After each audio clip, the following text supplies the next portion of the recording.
Now we've got Dan in Joliet. Good morning, Dan. Good morning, Evan. So I don't really think it's possible to stop fake news in its entirety, especially with websites like The Onion that are explicitly designed to make joke fake news for people's entertainment. But really what I see happening now with this fake news issue is it being used to try to silence and censor people on, in what you would call the alternate media. Because, you know, if you look at the history of fake news, it's been about for decades. CNN was sued back in the 80s for making a fraudulent story about a car gas tank exploding, when in reality they actually took measures to ensure that when they recorded that video that the gas tank would explode.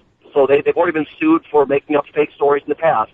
But right now, there are certain investigations that people online are trying to research based off of the emails that have been released through WikiLeaks, mainly the John Podesta emails. I'm talking about Pizzagate, but they don't want people talking about that, so they're trying to call it fake news, even though if you actually look at the details of what people are alleging and how they may be trying to cover up for a child pedophile network, I think there's some evidence and some truth behind this, this estimation that there might be some activity here. That's what it's all about. It's just a theory. Well, but there was no child pedophile thing associated with this pizza parlor. They talked about the kids in the basement. They had no basement at that pizza parlor. Well, one pizza parlor that there actually was association with was Besta Pizza. If you look at the history of their pizza place, their logo changed. They used to have a logo that had a pedophile symbol that was a pedophile symbol according to the 2007 FBI documents tracking these people. After that information was released online, they changed their logo.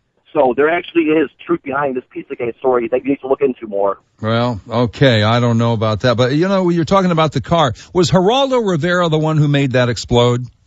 Because he's such a dirtball.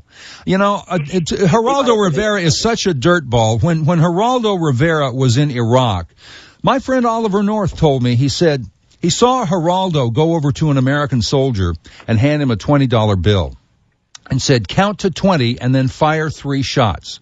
And Geraldo gets on camera, I'm in Iraq. And all of a sudden you hear those 3 shots. And Geraldo says, Osama bin Laden, he's out to get me. He wants to kill me. Osama's after me.